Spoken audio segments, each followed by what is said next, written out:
राधे राधे मित्रों। कैसे इस व्यक्ति ने एक अजीब सवाल पूछ लिया। जी मित्रों, बहुत ही अजीब सवाल पूछ लिया इसने भगवान के ऊपर।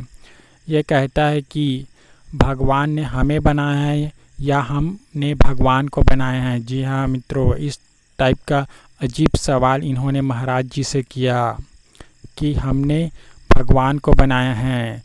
तो महाराज जी बहुत आश्चर्यचकित हो गए कि भगवान को हमने कैसे बनाया है। तो इस व्यक्ति को महाराज जी ने बहुत अच्छे तरीके से समझाया कि ये सब क्या है, आप अज्ञानी हो इसलिए नहीं समझ पा रहे हो, इस कारण से बोल रहे हो। तो महाराज जी ने उसे बहुत अच्छे तरीके से समझाया। तो इन दोनों का वार्तालाप बहुत ही इंटरेस्टिंग है दोस्तों, तो देखना ज़रूर। तो चलिए वीडियो को स्टार्ट करते हैं। अगर आपने हमारे चैनल को सब्सक्राइब नहीं किया है तो हमारे चैनल को सब्सक्राइब कर लीजिए। बहुत बहुत नमस्कार जी, खुश रहिए। मेरा छोटा सा सवाल है जी गुरु जी कि ईश्वर ने मनुष्य को बनाया, मनुष्य ने ईश्वर को बनाया। माइक पास में लीजिए, मेरा फिर से सवाल कीजिए। मेरा सवाल है कि ईश्वर ने मनुष्य को बनाया, मनुष्य ने ईश्वर को बनाया। मनुष्य ने ईश्वर को बनाया कि ईश्वर ने मनुष्य को बनाया? ऐसा? हाँ जी। देखो, ईश्वर ने ही सबको बनाया, परमात्मा ने ही सबको बनाया है।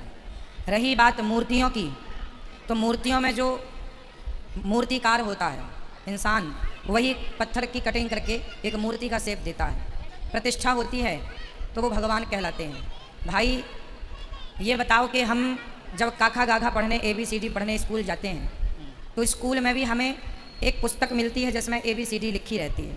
लिखी रहने से ये हो जाता है कि पढ़ने लिखने में आसानी हो जाती है। ये A है, ये B है, ये C है, देख लो और उसी तरह लिखने की कोशिश करो तो आसानी हो जाती है।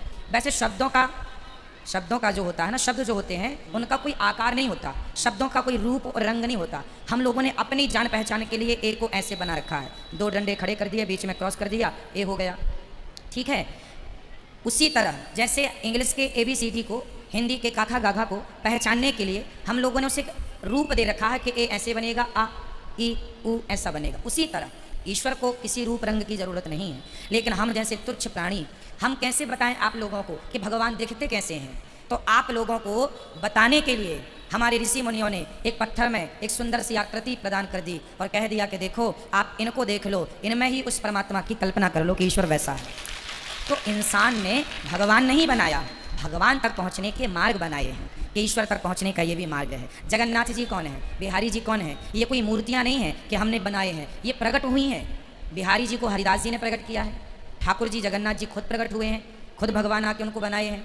तो भावना यहाँ से वहाँ तक जाने के लिए मूर्ति की ज़रूरत पड़ती है। जैसे आप किसी चोर को पकड़ने जाएंगे पुलिस थाने में, कहेंगे कि भाई साहब चोरी कर लिया है, तो पुलिस पूछेगी ना कि हुलिया कैसा है चोर का, क्या आपने देखा है? फिर आप बताएंगे हाँ जी, उसकी नाक ऐसी है, आँख। फिर स्केच बनवाते हैं आप लोग पुलिस थाने में, उसके हिसाब से चोर को ढूंढने में पुलिस की आसानी हो जाती है। हाँ या ना? उसी प्रकार हमारे चित्त चोर हैं, वो भी चित्त चुराते हैं। हम भी पूछते फिरते हैं भाई हमारे चोर को कहीं देखा है? तो ऋषि मुनियों ने उनकी आकृति बना दी कि सुंदर ऐसे हैं, उनके बाल घुंघराले से हैं, आँखें कजरारी सी हैं, नाक बड़ी सुंदर, अधर बड़े सुंदर। तो उसी शास्त्रों में जो उनकी सुंदरता की बात कही गई, उसी हिसाब से किसी ने पेन लिया, कागज लिया और वो उतार दी छवि उस परमात्मा की, उसके हिसाब से वही है। तो ईश्वर को हमने नहीं बनाया, ईश्वर ने हमें बनाया। लेकिन उस ईश्वर का वेद पुराणों में जिक्र है कि वो ऐसे दिखते हैं, आंखें ऐसी हैं। आप किसी अच्छे मूर्तिकार, अच्छे किसी पेंटिंग करने वाले से आप किसी का हुलिया बताते जाइए, वो अपने आप बनाता चला जाएगा, वैसे ही बनाएगा जैसा आप हुलिया बताएंगे, यदि अच्छा है तो। उसी प्रकार शास्त्रों में ईश्वर का हुलिया लिखा हुआ है तो बना दिया। उसी हिसाब से फिर पत्थरों में, जैसे आपकी भी तस्वीर पत्थर में बन जाएगी, आकृति बन जाएगी, मेरी भी बन जाएगी। तो बनने को उसी तरह ईश्वर पत्थर नहीं है, ईश्वर माटी नहीं है, लेकिन ईश्वर कण कण में रहने वाला है। उस तक पहुंचने के लिए मूर्ति का हम लोग आश्रय ले लेते हैं। जैसे काखा गाघा ABCD पढ़ने के लिए हम लोग पहाड़े का आश्रय ले लेते हैं। पहाड़ा जानते हैं, जिसमें लिखा होता है ABCD, उसको पहाड़ा कहते हैं हमारे यहाँ। तो पहाड़े का माध्यम लेकर के हम उसे पढ़ लेते हैं। ABCD हमारे मस्तिष्क में आ गई, काखा गाघा आ गया, अब पहाड़े की जरूरत नहीं। जब परमात्मा ध्यान में आने लगे, हृदय में उतर गए, फिर मूर्तियों की भी जरूरत नहीं पड़ती, मंदिरों की जरूरत नहीं पड़ती, वो सर्वत्र है। फिर तो अनुभव हो गया, फिर तो यहीं बैठे बैठे ध्यान लग जाएगा। पर शुरुआती में मंदिरों की जरूरत पड़ती है। धन्यवाद। समझ में आई आपको?